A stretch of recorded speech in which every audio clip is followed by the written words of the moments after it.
শিবির ভুল করলে চোখে আঙ্গুল দিয়ে ধরাই দিবেন, আমরা ভুল করলে চোখে আঙ্গুল দিয়ে ধরাই দিবেন, আরেকজনের দায় আমাদের উপর চাপানোর করবেন না। আপনারা খেয়াল করেছেন যে শিক্ষার্থী রিড করেছে সে শিক্ষার্থীকে কেন্দ্র করে আরেকজন শিক্ষার্থী খুবই বাজে ভাষায়, খুবই অশ্রাব্য ভাষায় তার রিয়েকশন দেখিয়েছে। সেটির প্রেক্ষিতে সেই শিক্ষার্থীর ওই পোস্টের স্ক্রিনশট কাজে লাগিয়ে বেশ কয়েকটি সংগঠনের নেতৃবৃন্দ, আমি নাম নিচ্ছি না, ইভেন বেশ কয়েকটি সংগঠনের নেতৃবৃন্দ সহ তাদের সোশ্যাল মিডিয়া টিম, তাদের ইন্টেলেকচুয়ালরা সহ ওই ব্যক্তিকে শিবির নেতা বানিয়ে প্রপাগান্ডা চালানো হচ্ছে।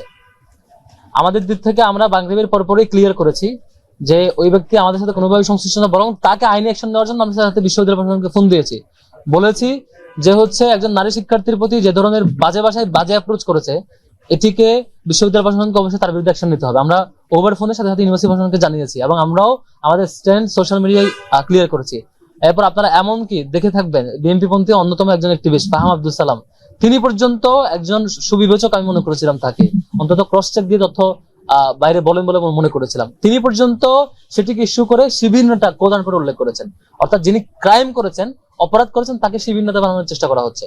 অথচ আমরা এই ঘটনা আমাদের দৃষ্টিগোচর হওয়ার পরেই ইউনিভার্সিটি প্রশাসনকে আমরা ফোন দিয়ে বলেছি তার বিরুদ্ধে দ্রুত ব্যবস্থা নেন।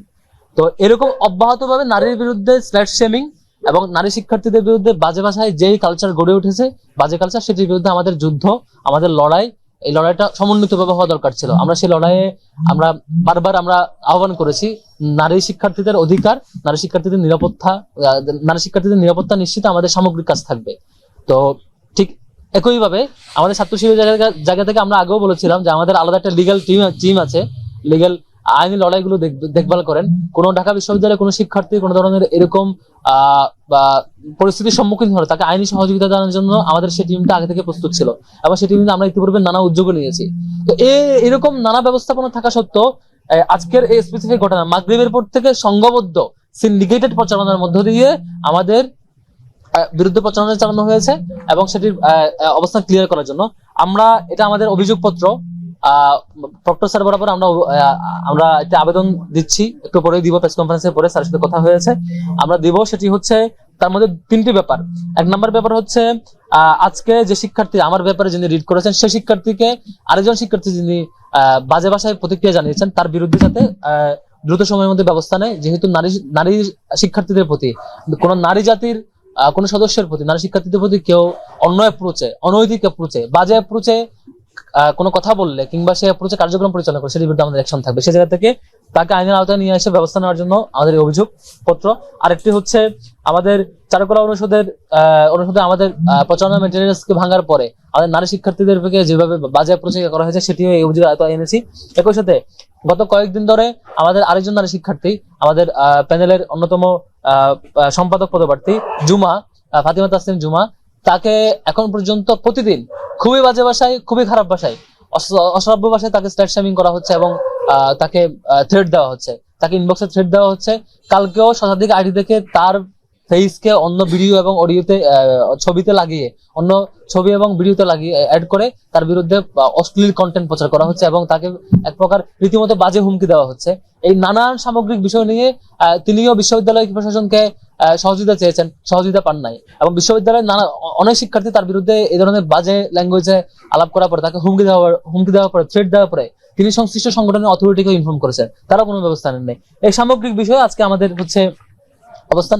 আরেকটা ব্যাপার মানে খুবই অবাক লাগে, যারা এই যে অ্যাক্টিভিজম করছেন, যারা হচ্ছে অব্যাহতভাবে ওই অপরাধীকে শিবির নেতা বানিয়ে ট্যাগিং করছেন বা হচ্ছে শিবির নেতা ট্যাগ লাইন দিয়ে তাকে শিবিরের উপর দায়ী চাপানোর রাজনীতি করছেন, মিনিমাম এটুকু আইকিউ তো থাকা উচিত যে হচ্ছে SM ফরহাদের ব্যাপারে প্রার্থিতা নিয়ে চ্যালেঞ্জ করার পরে কোনো রিয়েকশন আসার সাথে কালকে আসার কথা ছিল, রিট তো কালকেই হয়েছে। ছাত্র শিবিরের যা কিছু ফিডব্যাক কালকে আমার ব্যাপারে যখন রিট হয়েছে তখনই ফিডব্যাক আসছে, আমি বরং ওয়েলকাম করেছি, শুভেচ্ছা জানিয়েছি, তখনই ফিডব্যাক আসার কথা ছিল। আজকে ওই শিক্ষার্থীর যে ফিডব্যাক, বাজে ফিডব্যাক, সেটি কখন আসছে? ডাকসু বন্ধ হওয়ার এই সংক্রান্ত স্থগিত কেন্দ্রিক ঘোষণা কেন্দ্রিক ফিডব্যাক। তার মানে সাথে শিবির হওয়ার তো কথা না, শিবিরের কেউ হয়তো ওই অ্যাক্টিভিস্টদের মিনিমাম এইটুকু আইকিউ থাকা উচিত ছিল। আমি ভাবছিলাম অন্তত এইটুকু আইকিউ আছে যে ছাত্র শিবিরে কোনো জনশক্তি হলে সেই ফিডব্যাক সে কালকেই দিত। এইটুকু মিনিমাম সেন্স যদি অ্যাক্টিভিস্টদের না থাকে, আমাদের অন্যান্য প্রতিযোগীদের না থাকে, খুবই দুঃখজনক। আমরা তীব্র ক্ষোভ এবং নিন্দা জানাচ্ছি যারা হচ্ছে আমাদের ব্যাপারে এই ধরনের বাজে ফ্রেমিং করছেন। আমাদের অবস্থান জানানোর পর আজকে আমরা এখন সেই নারী শিক্ষার্থী যিনি রিড করেছেন তাকে উদ্দেশ্য করে যিনি স্ল্যাট শেমিং বাজে ল্যাঙ্গুয়েজে হুমকি দিয়েছেন, সেই যোগ হলের 21-22 শিক্ষার্থীর 20-21 সেশনের শিক্ষার্থী আলী হোসেন, তাকে আইনের আওতায় নিয়ে এসে যথাযথ ব্যবস্থা নেওয়ার জন্য আমরা অভিযোগ দায়ের করব। এবং একই সাথে বাকি যে দুইটা কেস বলেছি সব কেস আমরা আমাদের স্ট্যান্ডে ক্লিয়ার করছি।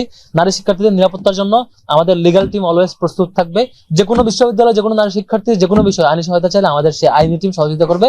নারী শিক্ষার্থীদের নিরাপত্তা নিশ্চিতে, নারী শিক্ষার্থীদের সাইবার বুলিং থেকে রক্ষা করার নিশ্চিতে আমাদের এই সংগ্রাম চলতে থাকবে, আমাদের প্রস্তুতি চলতে থাকবে ইনশাল্লাহ। দেখেন, আমাদের ফাতিমা তাসনিম জুমা যে প্রার্থী, তাকে কেন্দ্র করে এর আগে একাধিক ঘটনা ঘটেছে। নাম্বার 1, তাকে নিয়ে ভিডিও এডিট করে অশ্লীল ভিডিওতে তার ফেস এড করে প্রচার করা হয়েছে, ছবি প্রচার করা হয়েছে। তারপরে ওই শিক্ষার্থীকে ইনবক্সে মানে রেপের হুমকি দেওয়া হয়েছে। ওই শিক্ষার্থীকে বিশ্ববিদ্যালয়ের শিক্ষার্থীরা, একটি দলের সদস্যরা বারবার তাকে হুমকি দিয়েছে বাজে ভাষায়, বাজে ল্যাঙ্গুয়েজে। এবং সর্বশেষ যাকে কোর্ট করছেন তিনি আরেকজন নারী শিক্ষার্থী, তার ব্যাপারে অশ্লীল ল্যাঙ্গুয়েজে তাকে মিন করেছেন। এই সামগ্রিক যাত্রায় সবকিছুতে আমরা এরপরও আমাদের স্বাভাবিক প্রক্রিয়ায় প্রতিবাদ জানিয়েছি, স্বাভাবিক প্রক্রিয়ায় এটির বিরুদ্ধে আইন অ্যাকশনে যাচ্ছি বা সেই প্রিপারেশন আছে, ইউনিভার্সিটি কনসার্ন জেনেছি। এটিকে ইস্যু করে রাজনৈতিক এজেন্ডা হাসিল করা আমাদের উদ্দেশ্য কখনো ছিল না। সেটা যিনি ভিকটিম তাকে হেল্প করা, যিনি অপরাধী তার বিরুদ্ধে অ্যাকশন নেওয়া, এটুকুর মধ্যে ছিল। আজকে যে ঘটনা ঘটেছে সেটি ছাত্র শিবিরের কোনো পর্যায়ে কেউ না হওয়া সত্ত্বেও শুধুমাত্র মানে আজকে গত কয়েকদিনের ইস্যুতে ছাত্র শিবিরের জনপ্রিয়তা বাড়বার কারণে, ছাত্র শিবিরকে ঠেকানোর কোনো ওয়ে আউট না পাওয়ার কারণে সবাই সিন্ডিকেটেডলি তাকে শিবির বানিয়ে পথে চালানো হচ্ছে। এটা হচ্ছে তাদের রাজনৈতিক দেউলিয়াতের বহিঃপ্রকাশ।